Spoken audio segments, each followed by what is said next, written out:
in Learniverse. Danielius, the floor is yours now.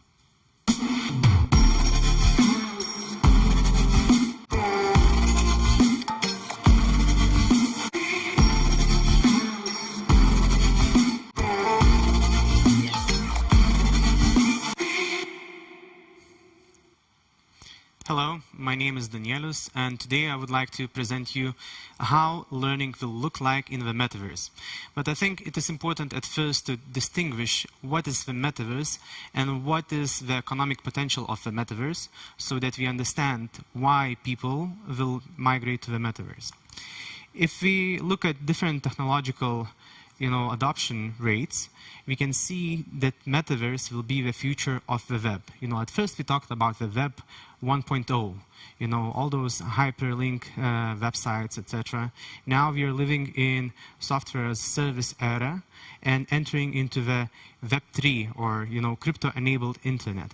But metaverse is something completely different that will be rising in the next couple of years, and we expect that almost half of the world's GDP will be produced in the next, by 2040 in the metaverse. So metaverse is the most significant trend happening right now in the world that is yet at its infancy. So if you look at the major research hubs and powerhouses, what do they say about the metaverse? So the biggest number is given by Citi, which says metaverse will be worth 13 trillion by 2030. McKinsey & Company says metaverse will be worth 5 trillion. And there was a meta study done by Exponential View that says that metaverse will be worth between 10 and 12 or actually almost 13 trillion. So what does it mean? What does it mean in terms of the talent need? Based on these numbers, we can discern that the metaverse economy in 2030 should employ between 70 and 150 million talents. Yet today, we have only 0.3 million talents working in the metaverse adjacent industries. So we'll see a huge migration of talent into the metaverse, or actually a huge need of talent in order to enable the metaverse. And this could be a roadblock. If we do not produce that talent, we actually cannot achieve the metaverse and the promises that it brings. In general, just to compare, today in the digital world, we have around 120 million specialists working. So the metaverse will be the size of today's digital in 2030. So that's a significant change.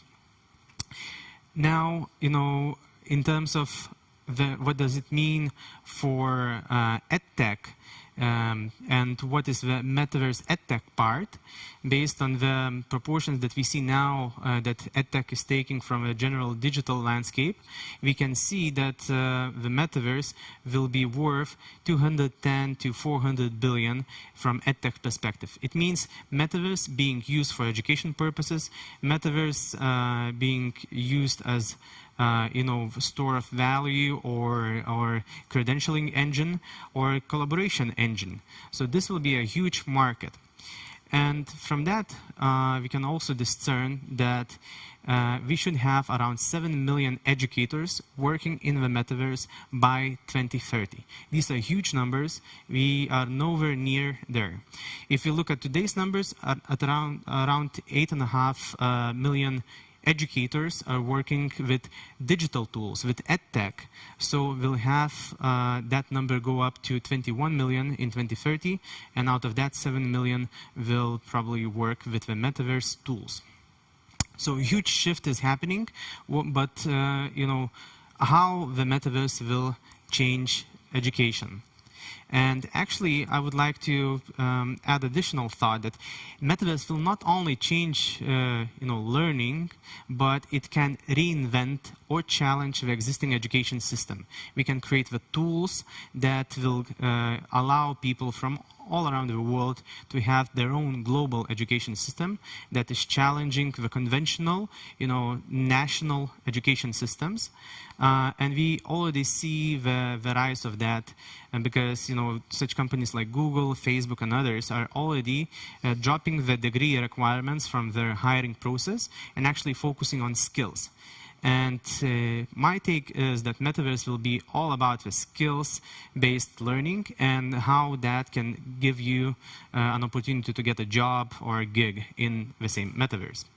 So first of all, the one unusual use case that metaverse provides is that we can change the learning discovery. It means how you find what to learn, your next opportunity. And until now, the internet was pretty 2D. You know, you go to Udemy or Coursera, and then you have to scroll endless amount of courses that you have to choose from. In Metaverse, you can create, you know, like this special, you know, library of courses that can be found, you know, and engaged with on the spot. So essentially, shopping for learning can be the same as shopping for books in today's offline world. And while you're shopping, you can also meet your fellow colleagues or learners and interact with them based on what you want to buy, what course you want to buy. Secondly, Metaverse creates an opportunity for a global social campus. It means that regardless of where you are and whether you can travel or you have the money to travel on planes or otherwise, you can access the same place of instruction or learning and meet people from all around the world. Why is that important? Because majority of the world still cannot access the top education. If you create top education in the metaverse, then everyone can access it. And it becomes a social campus. Unlike in traditional EdTech, in the metaverse, you can have your avatar, and based on that avatar that represents you, you can interact with other people from all around the world, form friendships, same as in games. You know, like in online games, there are those clans of people working together towards a common goal. The same can be the learning journey that you have in the metaverse. And by the way, Meta, such as, you know, Facebook, is investing $150 million to recreate 10 university campuses in the metaverse. So, you know, Meta is betting on, you know, this global social campus. But in my opinion, they're doing it in a wrong way. You know, why do you replicate the same old buildings, whereas you can invent whatever you want in the metaverse? You have so many more degrees of freedom to create awesome, you know, environments for meeting people. Alternative status infrastructure. Today, in the real world, we are judged by what kind of degrees we have, to what schools did we go to, and it does not have to be true for the global internet or actually for the global metaverse population. We can create our own alternative status infrastructures, such as I could say that you're, you know, level 50 cameraman or you're level 70 presenter. And based on this alternative social status infrastructure, we could value who is cool and who is not. We don't have to stick to the, you know, land-based governments, structures of social status and knowledge status. Instead, internet, again, can create its own commons. Now, what are those commons? What can we co-create? You know, we can create, you know, our own skills framework. Just imagine, you know, Wikipedia being the largest library in the world, essentially co-created with a lot of people. What if we would use the same power of commons to co-create the education system infrastructure, such as, you know, skills frameworks, content maps for knowledge, and actually even the new modes of learning? Now, what could be those, you know, new modes of learning? And here again, I do not believe that there is one solution to make it excellent, you know, the next generation learning. I believe that we need to open source this. And many people and actually developer companies can create new modes of learning. For example, some of them can create, you know, medical education modes of learning. Others can create, you know, for example, those planetary systems, etc. So we need to open source that process so that people can build on those new modes of learning actual content. Now, how synchronous learning looks like today in the metaverse. It looks bad, you know. The graphics are bad, the avatars are not so nice, and it looks like a silly game. But technologies are coming, and we can actually, you know, already see the future and we can borrow the future from the gaming industry. So this screenshot is from the other side, a metaverse that raised probably, $700 or $800 million so far, and they are using Unreal 5 engine in order to create an awesome gaming experience. But in the metaverse, gaming experience can transcend into the learning experience. And we can use the same, logic of journeys, for example, in this case, like thousands of players were chasing, the leader. What if thousands of pupils could be chasing, the educator and exploring new concepts as we go along? Now, for asynchronous learning, we also have an ample of opportunities to reduce the cost close to zero, because we can record the content, the instructor, its avatars, how it moves, and provide it to anyone around the world. In this way, if we can make the experience recorded, its price can go close to zero, because the most expensive element in education is actually human element. If we have to pay for hours, mentors, instructors, or teachers, then it creates the price. And if we can have a recording and replay it to millions of people, then the price per view can actually go down a lot. So the future can be closer to those Spock pods, where people can learn from the best instructors from all around the world on their own pace. Moreover, you can make it a social experience by collocating people. If you don't have to pay, the instructors for the content, then you can actually provide it to many people, and in this way, enable peer-based learning or encourage peer-based learning. Now, one of the last points is reusability and composability of content that actually Web3 allows right now. What if every single slide that even I show to you would be an NFT that I would allow others to reuse with a certain royalty being paid to me? What if we would create all of the content in this way and allow for reusable content, composable content into a new learning experiences? So that would dramatically increase the quality of content instead of it being sitting in silos. Web3 creates this payment rails to do that. Now, lastly, what I would like to really see is, with the tools of Web3, the rise of metaverse native education institutions. Those education institutions that do not exist in the real world as physical spaces, but actually instructors coming together from different parts of the world and sharing a mission, creating an education institution, an academy, a university, and delivering it entirely in the metaverse through metaverse-based tools. So that would be a beautiful future, and I believe that by 2030 we'll have 1 million educators in metaverse alone working together, educating people, simply because this is the most unifying medium so far, and it is social. Lastly, I want to share with you a short video of what we think Learniverse, our own startup, should be conceptually. We already started building it a bit differently, but I think this is a good sneak peek into how we imagine it. Enter the crypto learning metaverse, where NFT buildings represent courses and your profile is an NFT avatar. Explore the crypto degree city and find what to learn. Learn and earn tokens and NFTs. Gain crypto skills to raise your level.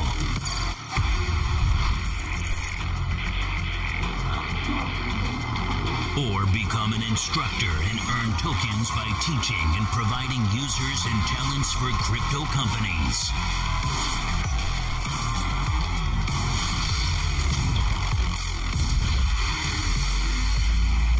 Or simply earn from land ownership and advertising.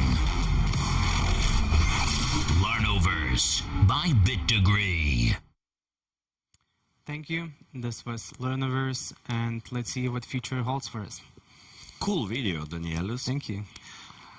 Technology is here to actually, or it was meant to empower people and to give a chance for everyone, right? But the history goes on, or the life goes on, and we see that inequality and accessibility is becoming not less, but a bigger problem. How these kind of initiatives can actually help us fight it? I think that metaverse fundamentally enables people to meet each other in the metaverse. We are creating a social layer to the internet that before was, gated by the 2D experience. I believe that simply because of the social layer, people will spend more time in the metaverse, connect with each other, be more friendly to each other, hopefully. And I think we can bring the cost down with Web3 and the metaverse, because these two trends are rethinking, what was bad about the internet and trying to rebuild it in a better way. Yeah, but it is tightly connected to owning technological equipment in order to participate. And we do have a huge amount of people that don't own a phone. Exactly. Would it be like we are creating another world for special people? Yeah. So I actually believe that metaverse transcends the 3D, Oculus environment, etc. Metaverse is actually anything that is commonly owned, commonly created, and commonly experienced. And this can be, NFTs on 2D. And actually, when we are building the metaverse, it will be mobile friendly. And, I believe that metaverse can achieve as much as games have achieved. Not more, because games are actually leading the way for the metaverse. And we can see that now we have 4 billion people playing the games.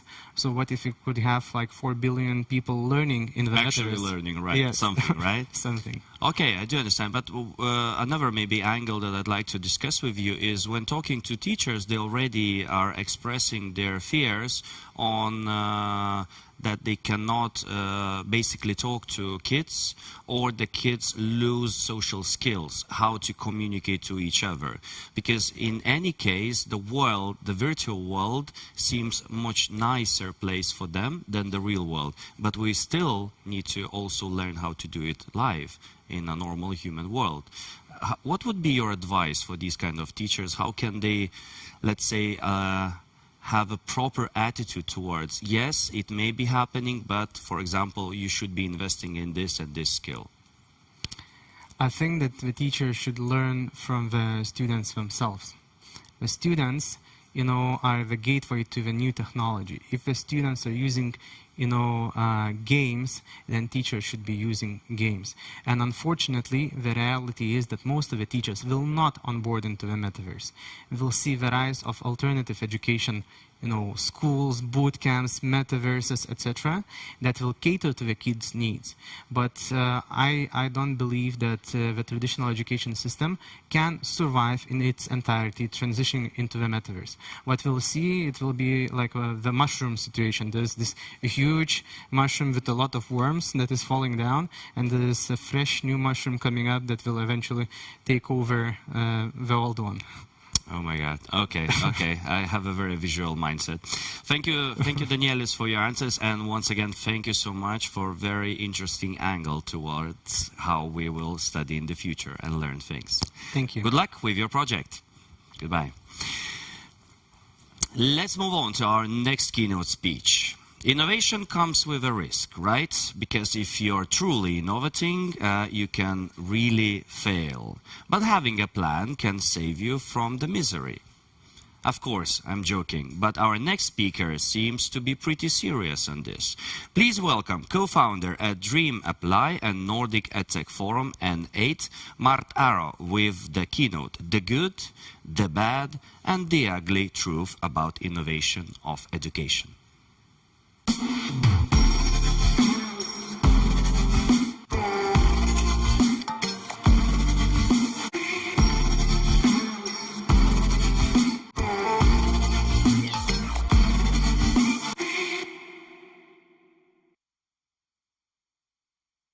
Greetings, everyone. Labas rytas, laba diena. I'm speaking from Iceland today. It's beautiful weather outside, sun is shining. But so today I agreed to talk a little bit about the good, the bad, and the ugly truth about innovation of education. I've been around in education development for about 20 years and done quite a few projects during this time. On this slide here, we can see the N8, which is the Nordic Edtech Forum that I've been co-founder of. It's an association of innovators in education from across the Baltic and the Nordic countries, in total bringing together more than 200 innovators in education. And on the other hand, we have been also developing many projects to improve the quality of learning or access to learning. And one of the most known ones that I've been working with is called Dream Apply. This is the Estonian national portal for international student admissions that is running on our platform. And in total, we are now operating with this solution in 41 countries across the world, serving millions of people every year who are looking for higher education opportunities. But going to the topic, what is innovation? And normally I would really love to ask you directly to comment on this. And if you can comment in the chat, then I'd be more than happy to see what you're saying. The very short kind of summary I would say is that you're just trying to solve problems in a new way. This is innovation. And if we go into education, then we would ask, okay, what is innovation in education? And actually, there is very many different aspects of innovation in education that we can see, starting from philosophical innovation, how we see education in general, how we think about education. For example, Lithuania and Estonia, we're using the philosophy of essentialism pretty much in education, but I would argue that might be time to review this philosophical approach, what we're using, because it might not be the best approach in the 21st century context. There's many other types of innovations, but today I will focus more on the technology side.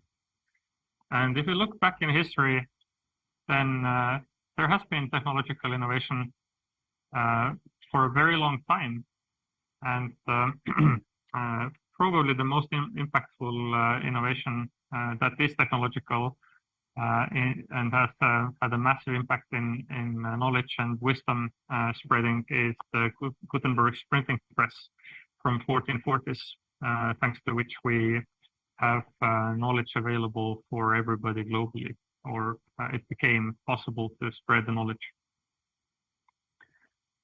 Still today, we see that innovation of education is not really trending topic. It's just in its infancy. And looking at this graph in more details, we can see that education, healthcare, and government services in general seem to be very poorly innovated and digitized as well. And I would argue that these are some of the core services that we need for human well-being. So we might want to step up the pace there. And what I see as an opportunity is that there is possibility, thanks to digitalization, to have adaptive digital learning environments available for us. And why it is so important to adapt the education. We want to empower all learners to achieve their maximum potential for our societies. Especially it's important for the small countries like Lithuania and Estonia, and of course Iceland as well, because human capital is very costly for us. We cannot waste anybody. And especially easy it is to understand this, that we need to adapt education to the learner's needs. When we start talking about learners with who cannot really follow education, the universal education in a very convenient way, or it's not really suitable for them. Of course, the easier examples are to talk about a little bit of brain differences. So if we start looking at dyslexic or autistic or hyperactive children, if we would approach them with a more suitable approaches, we could have achieved much better results.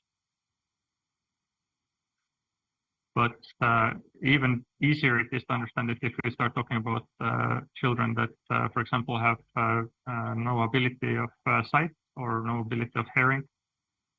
And then it becomes really critical to approach in a way that these children could participate in the learning process. So let me bring you to a journey for a moment of how this feature could look like. So I believe all of you have played with Lego blocks, and probably before the age of 5 already. So now the question is, were you able to make your own decisions how you want to build or what you want to build out of Lego blocks? And I would argue that everybody of us knew what we want to build. And for example, we made ourselves a goal to build a house, and we chose the Lego blocks according to what is needed to have the house look like we wanted it to look like. And even better, we were able to design the houses and choose the colors and make them beautiful. So why not to imagine education this way, that the children, or together with the teachers, the children would be able to choose the best learning tools for themselves and combine them together in a way that is the most meaningful for them, achieving the goals that these children specifically are interested in achieving. If we answer that it makes sense, then the question is, okay, how can we achieve this? And the possibility here is to use what we call startups in education. And the startups in education are basically small groups of enthusiasts who see a challenge in education, and they would like to help to solve it in a scalable and sustainable way. And it's critical to explain a little bit what scalability and sustainability mean. The speaker before me was actually hinting at this very well before as well. Scalability means that it's totally okay to start innovation or finding a better way to learning something with one learner or with one classroom or with one school. But straight away in the back of our neck, we should have the idea that in case we are successful with our innovation, we should make it possible to use this innovation or this solution in the other school in our next village, or maybe even in a school or by a learner on the other side of the planet. Why not? And the second principle is sustainability. We all know that there is a lot of education projects that are stopped after the funding runs out. And of course, this is questionable value for us if we develop solutions that are actually not going to be used by the learners or teachers. So what's the benefit of having this? So the minimum point of sustainability is that in case we come up with a useful innovation, we are going to, at one moment in time, earn enough of income with this innovation that we are able to pay fair salaries to the team members that we need to maintain and develop this innovation further and make it accessible and available to everybody that would benefit from this innovation. I will bring you just one example at the moment of an innovation that I just looked at today, which is called Evolites. And this is a math learning new say gamified methodology. And the reason why it was started, as very many other education innovations, was a personal challenge that the niece of the innovator wasn't able to learn very well mathematics based on the methodology that was used in school. And the innovator, the founder of this company, was like, why are we torturing children still in the 21st century? And he was thinking how he could use his knowledge of psychology and IT to offer a better approach to learning mathematics for young children from age 4 to 9. And I have a very short video about this as well.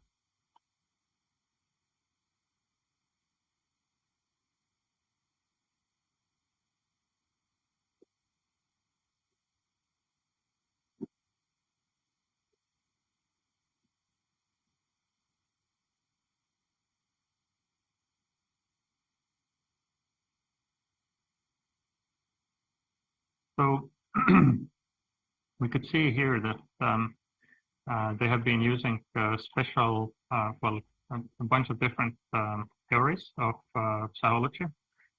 Most importantly, the flow theory, which helps the students to stay in the positive learning emotion for a long period of time.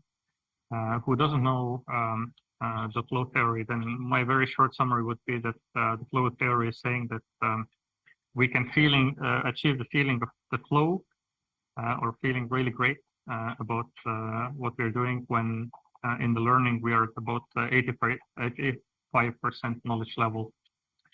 If we have close to 100% knowledge level, it's very boring to learn because we don't have any challenges when we are learning.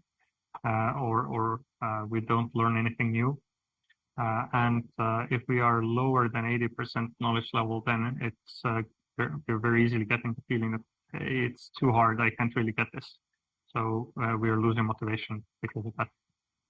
But if we can keep the learner in the 85% kind of corridor, then the learning can become very much faster and more effective and much more exciting as well for the learner than in other ways.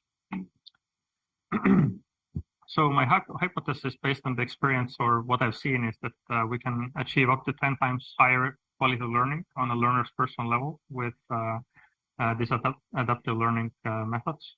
And it can provide also significantly lower cost of learning for learning outcome. So if we know that startups are probably the best way to innovate anything, then we need to look at the ecosystem or the environment where the people are operating, people that have ideas of how to make something better in education. And there's many different things that they need support with in the pathway of creating new innovations.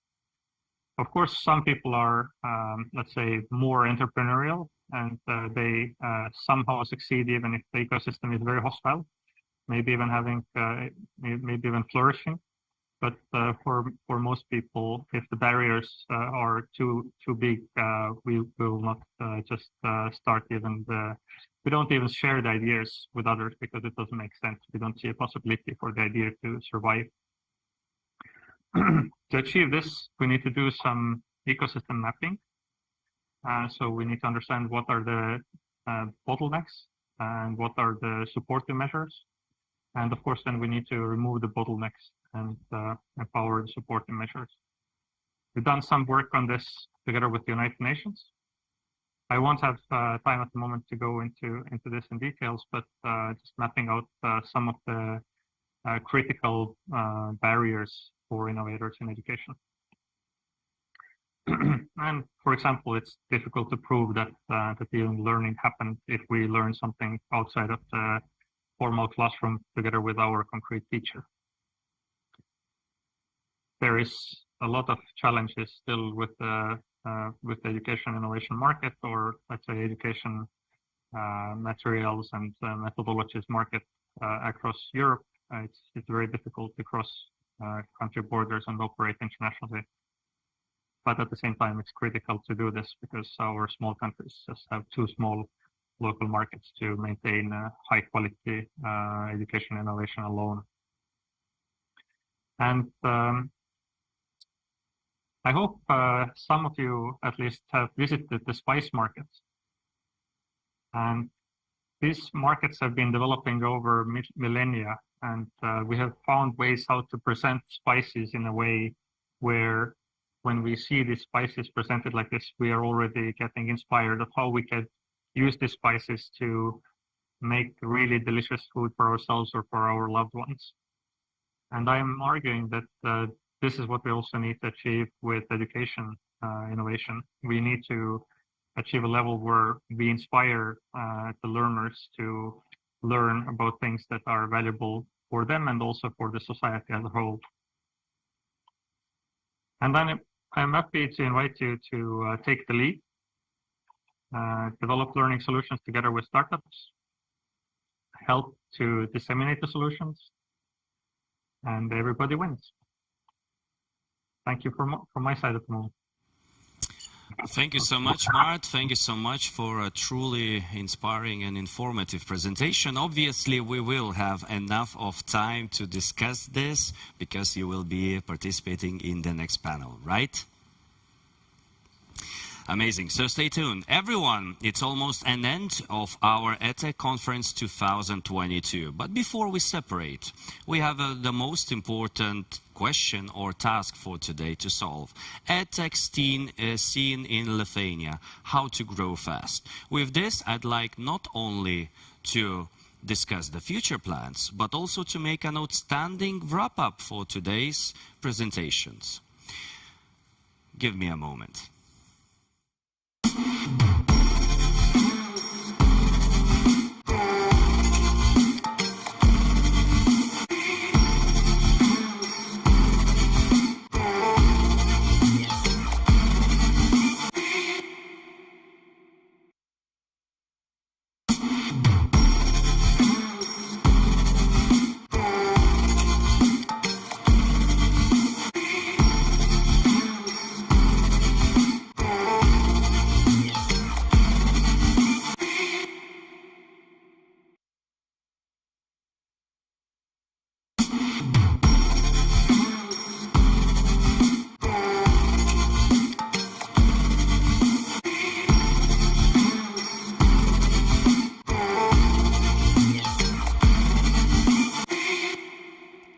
Okay, so welcome back to the final part of our today's conference, the wrap-up panel.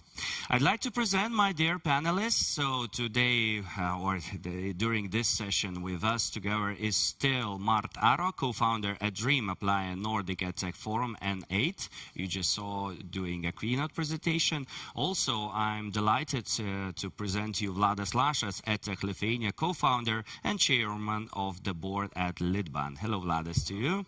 And last but not least, Sandro Franco, Edfluence CEO and co-founder and obviously a winner of EdTech Hackathon 2021 in Lithuania. Hello, Sandro, to you too. Thank you, Andres. So, gentlemen, obviously, before we dig deeper into EdTech Lithuania technological solutions, let's speak slightly about the context that we are in. Education today, OECD is constantly giving us reports and numbers. Some numbers are disturbing. We do see some similar trends all across the Europe. So, what is your approach towards the education as a thing, as let's say, as a very big and important industry and the catalyst for our future? Do you see some specific new emerging problems that are there, or we're always talking about the same old things and we never learn ourselves? Vladas, maybe I'll start with you. What's your overall approach towards the education in Europe and in Lithuania? We are learning every day, and I think education is very, very important to everyone and each of us, and having that problems in education globally and particularly in Lithuania, we have a huge opportunity to address these problems locally and to develop solutions which are scalable all over the world. And advantage is that having not being leader on academic achievements at the schools, we can make huge change what Finland cannot do, because we can leapfrog, and Finland is already leading the bunch of achievements in a school. So technology is just a tool to help to access, and our aim is to bring together all stakeholders, motivate them, and let them move as fast as possible.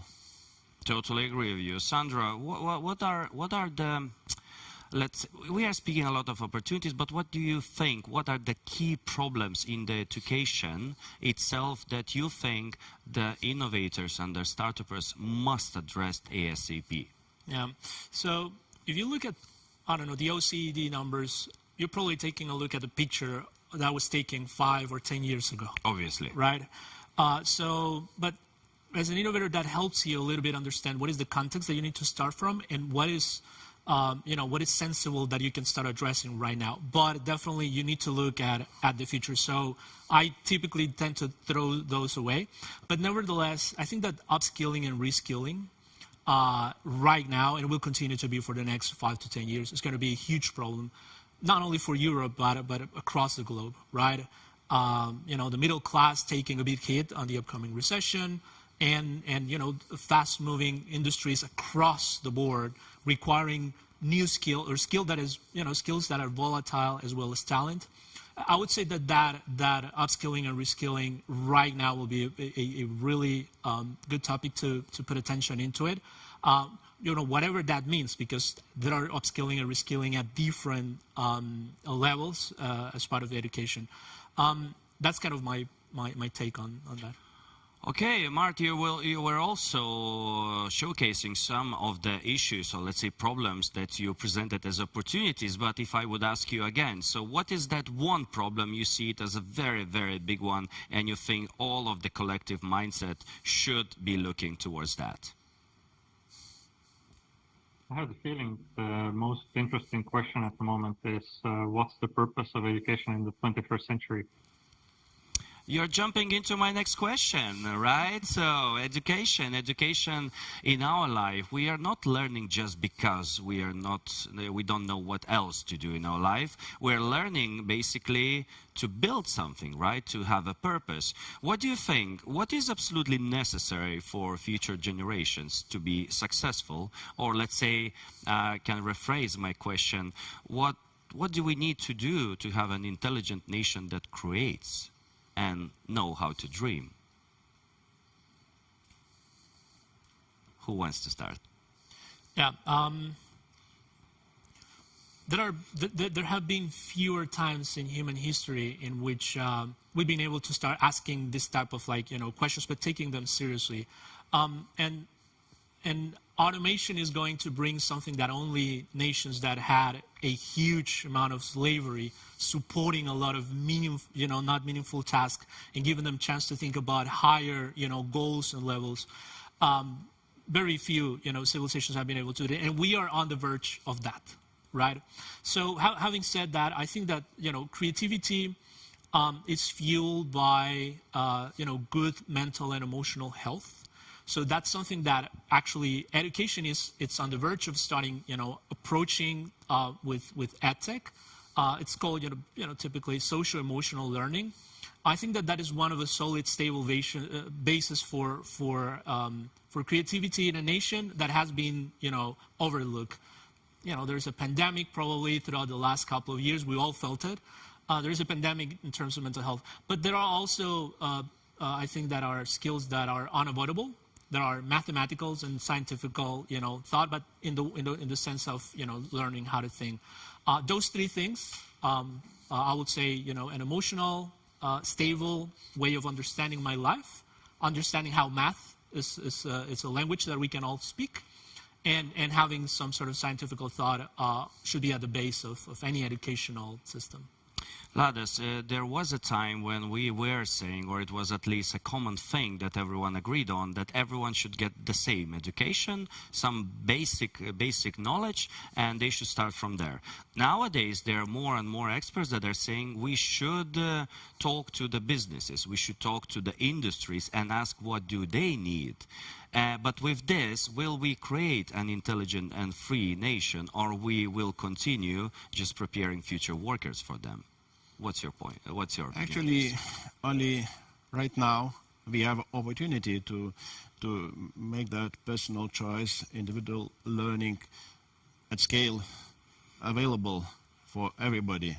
And that means that everybody should remember, while being toddler, every toddler has amazing sense of curiosity and purpose, and they are learning and achieving their lifetime achievements every day.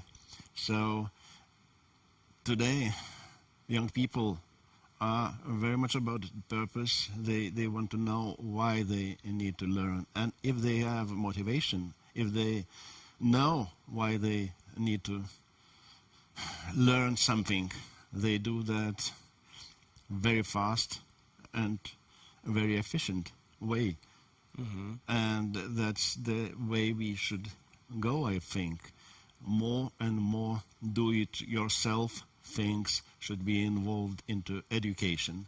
And sometimes it's not aligned with our curriculum, but you need to let people do things themselves, to have then feedback and to know why it is.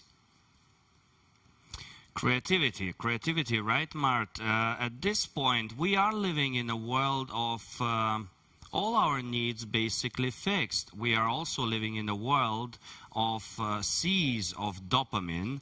So if we are always creating all of the solutions based on satisfaction, what can we expect from the future generations or from the current youth in the future? What do you think? I have the feeling that this is a pretty loaded question. And I'm not it's a field of minds, I know. So I'm really curious how you will fix it. Looking at the reports of big international organizations like the World Bank and the OECD and World Economic Forum, and I would summarize that especially one report of the World Bank was pretty directly putting out that problem-based learning is the easiest methodology to learn about 21st century skills or skills that are and competences that are relevant in the 21st century. You only can learn these skills if you take responsibility of your own learning.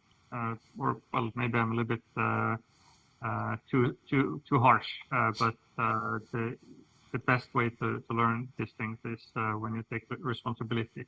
And this means that the learners should be working on projects that are meaningful for themselves. And even if it's like a fun project, like building, I don't know, a swing for the school kids, then the amount of theoretical learning that will be happening in the background is immense. We will be learning probably about mathematics, physics. Maybe if we make it more, I don't know, add a little bit of an engine to it, we can learn also about chemistry. Then, I mean, it's not very difficult to see, but I agree with my front speaker that curriculum is the thing that it's making teachers who even understand that project-based learning is a really valuable way for children to learn in a way that they can also understand and repeat their learning. The curriculum makes teachers very often kind of freeze and not teach the children according to what's best for the children, but a little bit teach what is written in the curriculum. And project-based learning is a little bit still complicated to measure as well, how exactly you're learning the things that are put into the curriculum. So I hope I answered your question in a more. Yeah, we're getting there. Thank you so much for that. What do you guys think? Because at this point, does education has to be only a pleasurable process, or if you have to struggle a bit and you do understand your responsibility in some cases, that's the only way for you to actually learn? What are your thoughts? I think achievements in every area, it's also needs some agility, some stress, but uncomfortable situations. We don't stepping have out, a right? problem with the sportsmen to go to Olympics, yeah. So so in education we lack of the somehow motivation and celebration of the achievements, and even on a small scale, and the hackathons, challenges, different way, and local within the class and within city, that should be more and more available, helping young people to do hard things, to be celebrated in that way, that their work in education, their learning would be considered like winning gold medal in basketball championship.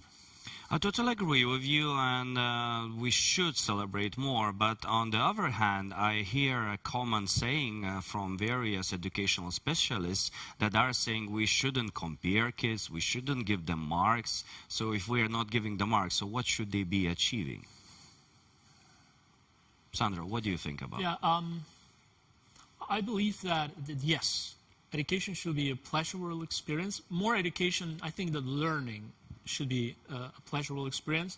But the important question is, like, what do we consider real pleasure? Like, what are we going to attach to pleasure? Pleasure, or getting pleasure in some things, is something that you can also learn. And like, pleasure on taking on, you know, like big, daunting tasks, different, you know, very difficult projects. Failing, you can take pleasure in failing as a means of progressing. And then it's not that you know, failing necessarily needs to be unpleasurable. It's just that we need to do it the other way. But I do believe that every human process that leads you towards some progress comes with a change, and that change is not always pleasurable. But you know, helping our, or not only when I say students, I don't mean like school students, but we can learn at any time in our lives. Helping them understand how, you know, failing and how moving towards is difficult, and still having pleasure in it. It's key. So yeah. Yeah, and speaking about the uncomfortable situations or stepping out of the comfort zone, COVID brought a huge turbulence, right? It brought huge turbulence on many various industries. It brought it on our lives in a way. But in other, let's say, if we look from other angle, it was, at least from my side, it was an eye-opening situation that had an enormous opportunity to disrupt the old and, let's say, legacy systems, the ways we were approaching, for example, towards the education as we saw it like 5 years ago. Did we use our chance when we saw that the tolerance towards the technology suddenly became so low, and even the teachers that you would never actually influence or force to start using the webcams to have a digitalized curriculums, let's say, like this. And at this point, if we already were in this situation when we are using the technology, it seems to me that we're coming back. Or are we actually using it, the previous situation, to our own benefit? We do hear some cases, for example, we saw it today from Poland or from Israel.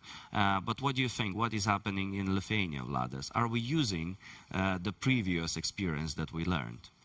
I think we could do more. A lot was done.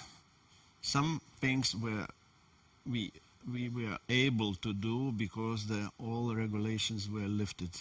Almost all.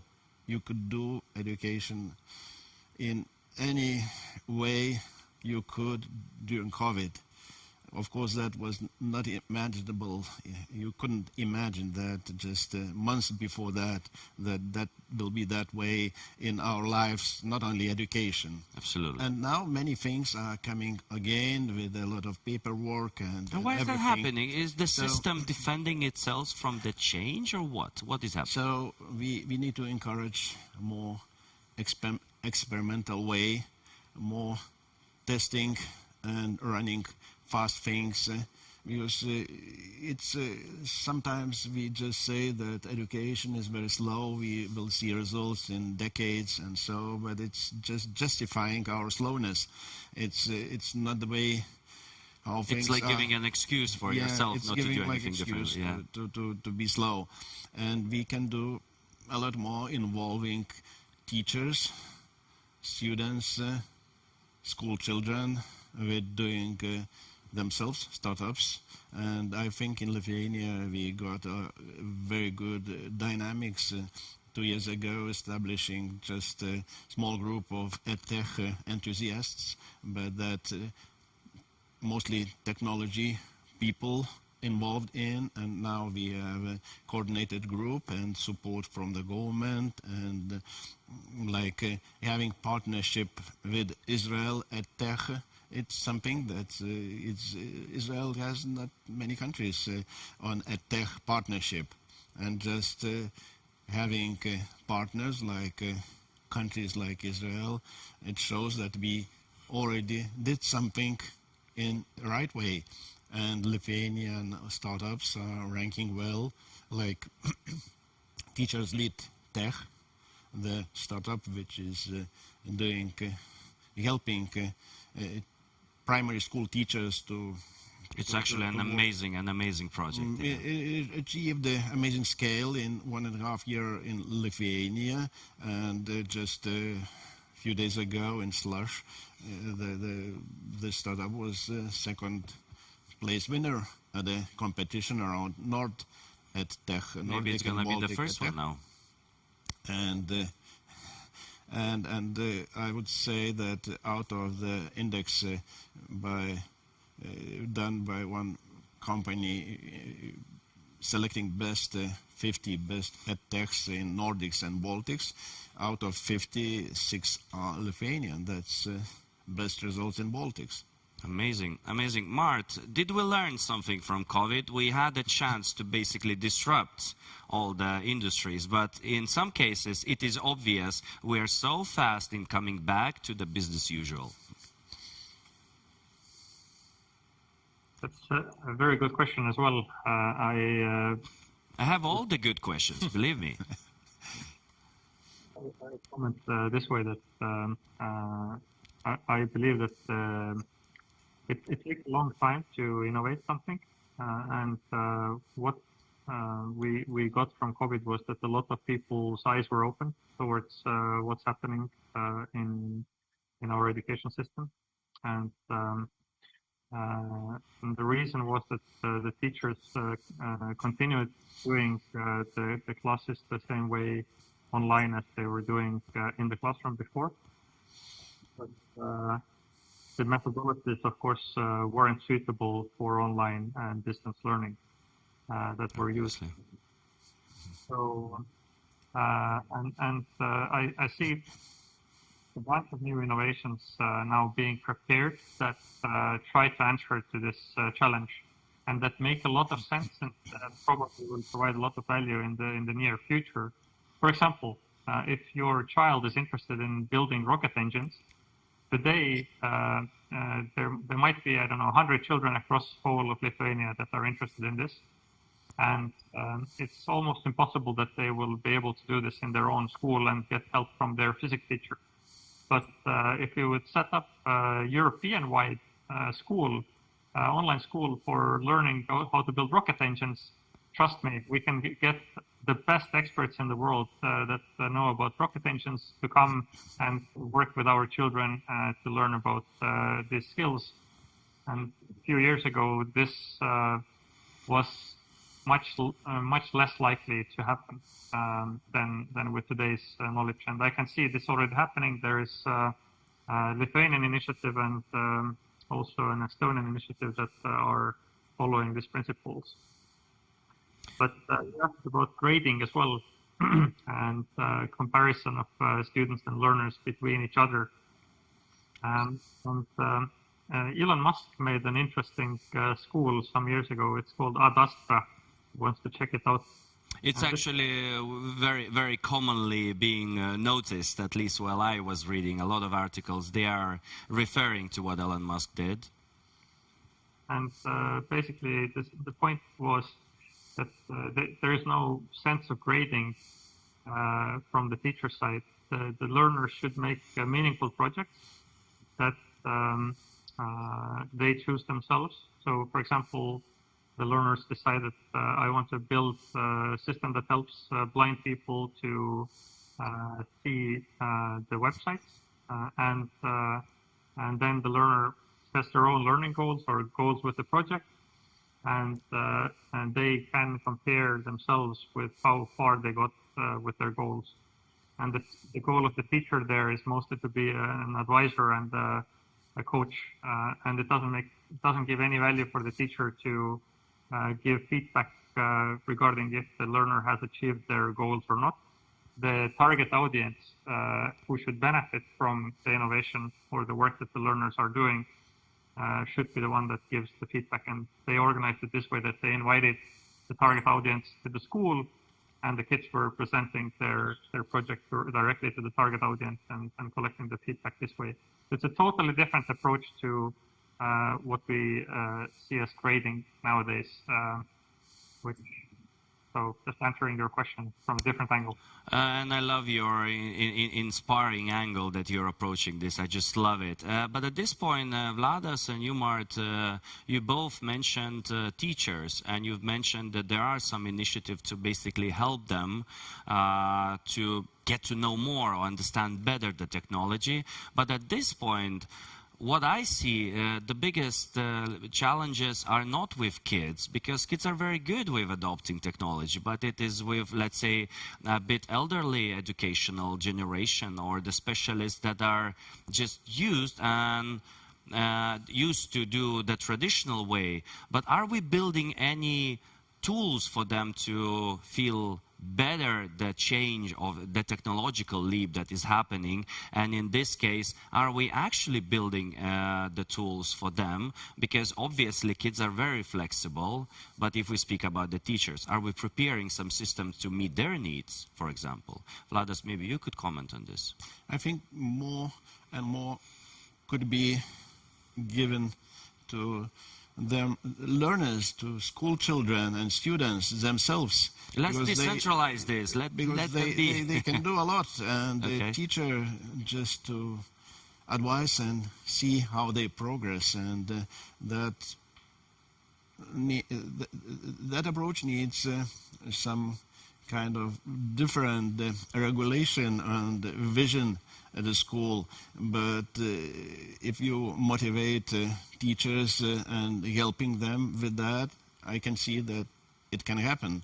And teachers are very much able to create innovation together with school children, students, even in EdTech. And I, as a business angel, I am investing right now these days into the startup, which is co-founded by teacher, and that's EdTech startup, which is not for the technology learning, but for the basic knowledge learning using technology.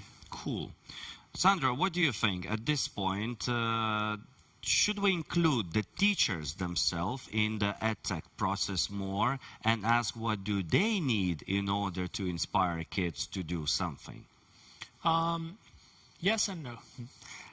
I think that, when you say teacher, like I think everybody thinks about certain type of person. Obviously, right? I'm stigmatizing this. Like, I need this, So but the thing is that kind of like says that there is a set role that someone needs to have as the owner of a process. And I believe that while while we need to bring them as part of the design process of the entire not only tool but philosophy and pedagogical approach,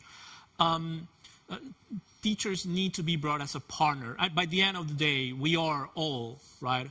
We're all in this together. On this together, and teachers need to be part of that. But by the end of the day, I don't think that there's one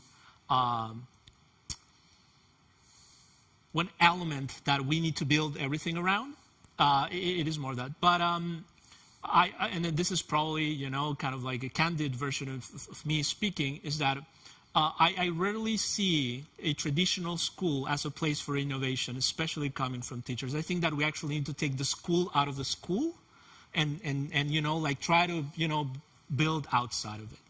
That's something that Danielis, just a previous speaker before Mart, was also mentioning. He said, like, I don't believe into traditional school that much, and I see it like something that is happening in the forest with mushrooms. There are new mushrooms and there are old mushrooms, right? Yeah, but at this point, another maybe angle when I'm looking towards the EdTech, and I'm very inspired, is inclusivity and accessibility. We are commonly speaking that everyone should have equal rights to become someone, to learn, and to create something, right? Can EdTech as a movement, the adoption of technology, help us, for example, to teach the kids with special needs, and what is happening in this specific field? Vladas, maybe you could comment. I think that's the big opportunity to address that problem, because it was more difficult to do that before. EdTech availability, and the large-scale adoption of the distant learning procedures like we had during the last two years. So with the addressing these special needs, you need to go beyond the borders of Lithuania, Estonia, or to have what it was said, that if you address that problem at least on European scale or on global scale, you obviously will succeed, because there will be enough scale, enough learners which need that solution. Mm-hmm. Mart, I am aware that, well, everyone knows that the Nordics were always the ecosystem that were respecting, let's say, not maybe it's not a correct word, respecting, but they were including the kids with special needs into, let's say, traditional classes. But when we're looking at the EdTech and all the transition and adopting more of the technological solutions, do you see any very big opportunities to include the kids with special needs, or maybe you know a few cases that you could share? Of course. So I would bring one concrete example. Some years ago, University of Jyväskylä, which is one of the top teacher training universities from Finland, suddenly they had a very reasonable question there. Why is it so difficult to teach reading to dyslexic children? And they have neurosciences capabilities, so they put the kids under wires, and were able to see that the methodology that was used to teach reading was basically very confusing for the dyslexic children, and basically making it impossible for the dyslexic brain to understand what is happening to them. And then they had another very clever question of, but hey, maybe there is a better way. Maybe we can find a better methodology to teach dyslexic brains. And of course, after some work, they found much better methodology. And this was made into a product, which is called now the Grapho game. And more than 3 million children globally have benefited from having this solution. And if I remember correctly, it's costing now for the private market 3.5 euros per child. But I know that if governments would be making bulk orders, it could go much cheaper. So and looked at some Cambridge University people were included in research of this innovation, and they found that it was similarly effective to a teacher teaching one-on-one a child how to read. So we already have really nice examples that can be used for to learn from, and I have the feeling that each country has very interesting examples. And of course, for example, what Danielius is building in Lithuania is really amazing. I've been keeping an eye on it for quite a few years, and what needs to happen really is that the market needs to open up on the European level, as my colleagues were also opening up. And the reason is that in some niches there is a very small number of people that are in need. So if we take, for example, ADHD or hyperactive children, we estimate it's about 4% of the society. Dyslexic is actually a much bigger group, about 11% of the society. But with dyslexia, it's funny because most dyslexics never find out that they're dyslexic. So they look just a little bit weaker compared to their classmates, and they're with poorer skills of reading and understanding. But with hyperactives, we all understand usually pretty easily who is hyperactive. But 4% in Estonian context means about 400 kids per year, which means that it's impossible to make any public or private investments in finding better methodologies or solutions for these children if we would like to make a new methodology only for Estonia. So it needs to be born global straight away, and then we would have tens of millions of potential users, and it would be actually possible to have the financial, let's say, sustainability guaranteed as well. Totally agree with you. And Sandra, maybe you also have an opinion. How can we ensure the accessibility while building the EdTech ecosystem?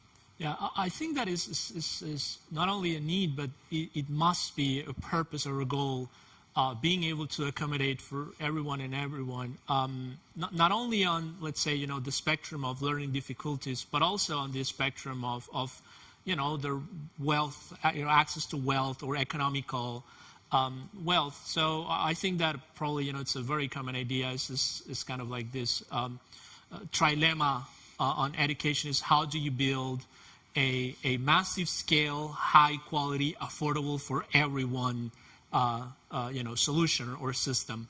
And within that affordable and scalable part, you need to touch, absolutely you need to touch those who have, learning difficulties or economical difficulties, and going to the point that Mart just mentioned is that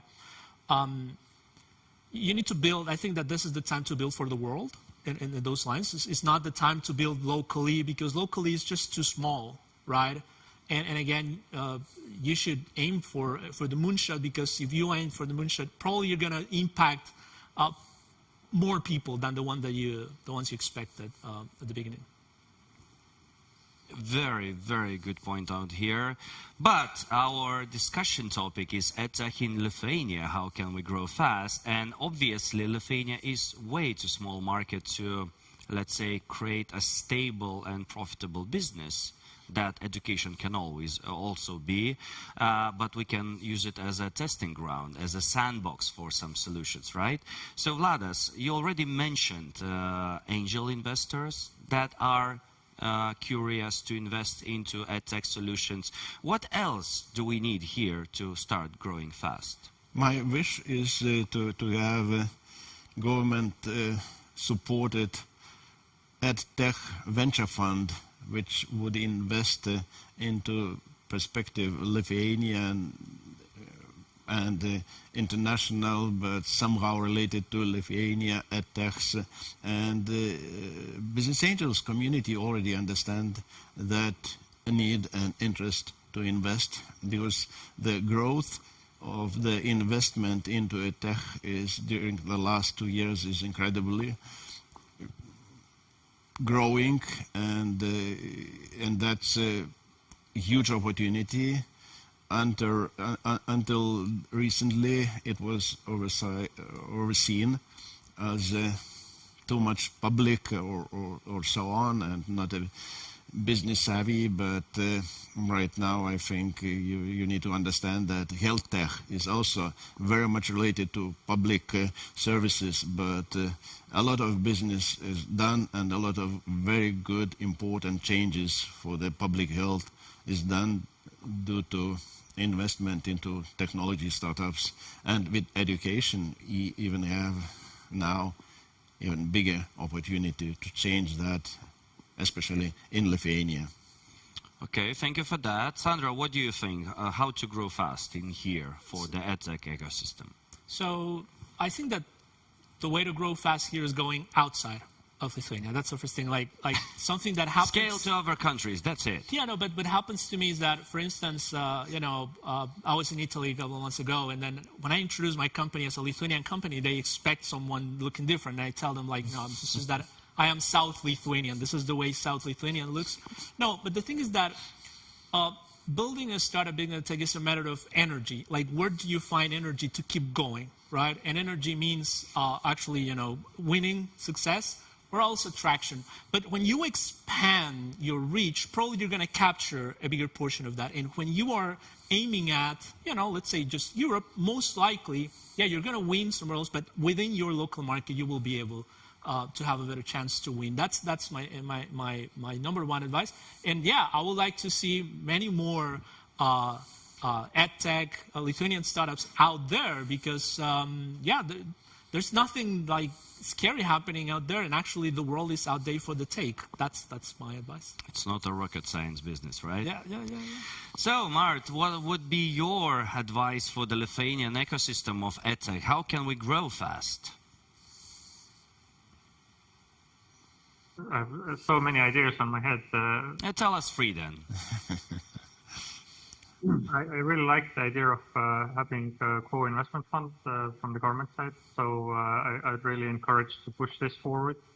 And I've been proposing the same idea also in Estonia, that if private investors, let's say some kind of whitelisted or trusted private investors that actually understand education a little bit, are willing to invest in certain education innovation, then the government could take the risk and adding 100% on top of that. And the reason why I'm proposing this is that I see a lot of investment done from the public sector side anyway in education development, and mostly it's going into project funding. And most of these projects, as my ministry's colleague in Estonia was mentioning, they become tombstones in the graveyard of projects. So, so rethinking from the government side as well, like what is a meaningful way of operation and what is not, and being honest and truthful about it could help to take a big step forward. What I also believe in is that there needs to be a trusting dialogue between innovators in education and the decision makers in the government. This way mountains can be moved. And the ecosystem can be developed. So I also see more and more teachers and school leaders and other people that are working inside the schools starting startups more and more nowadays. This shows that the quality of ecosystem has become good enough that people that are not naturally maybe crazy, innovative, let's say startup founders are willing to take the risk. And now the question is, how can we empower these people better? So this brings us back to the ecosystem mapping in Lithuania. Maybe one more idea that is the most crazy one. In Estonia, we've been working on a 3-layer model together with the Ministry of Education is spearheading this. I've been working closely with them, where we collect big data about learning, and on this data we can run machine learning algorithms to see which methodology and approach of learning is the most suitable for achieving success for what kind of learners. And on top of this, we hope to establish what we call micro-tendering system, which means that if, let's say, you as an innovator have invented a superior way how to teach multiplication table to hyperactive learners, the system will recognize this automatically if you have connected it to the state system. And because we collected big data, we know exactly how many children have benefited from your tool, and we will be able to make you automatic payments from the government budget directly. So bringing... Yeah. That's an amazing project out there. And gentlemen, so our panel is actually and really moving so fast to the end, and this weekend we will have a lot of young entrepreneurs, innovators that will gather together to participate in the hackathon. All of you come with a lot of experience. What would be that one advice for the teams that will be selecting the challenges they want to solve? To dream bigger, to be more open towards the bigger problems? Anything that you'd like to say? It's your maybe one sentence for the hackathon participants for this Friday. Ladas, maybe you can start. I would say keep it simple and act fast. Great advice. Sandro? Build a product that is distributed itself, that people can get to it really easy, that you don't have to sell. Amazing. And Mart? I just wrote down 10 points of what you should consider when you want to build a successful EdTech startup. And one of them is that you probably, if you want to build a global product, want to build it this way that it operates in 2G. So, because most of the internet in the world today is still 2G. And if you don't support this, your product cannot scale globally very well. Thank you for that. Gentlemen, thank you. Thank you for all the thoughts, for all the answers, and thank you for the positivity. I believe and I feel the future is actually pretty much bright. Yeah. Thank you. Thank you. Thank you.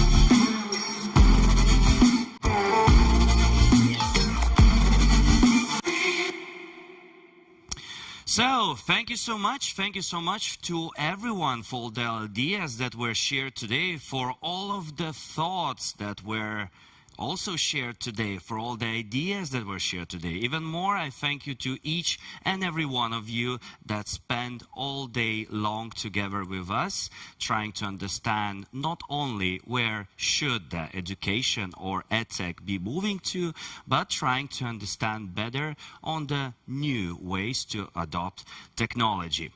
The conference is ending today, but this Friday we invite each and every one of you to join the EdTech Hackathon, where we will invite the innovators to solve existing and future problems in a short period of time. I can promise you that it will be an exciting weekend. Registration is still open until this Thursday on our events website. Before I leave you, once again, I'd like to thank our partners and organizers, Vilnius University Business School, the EdTech Center of the National Agency of Education, and of course, Western Union Lithuania. Stay safe and let's meet already on Friday. Good luck, everyone.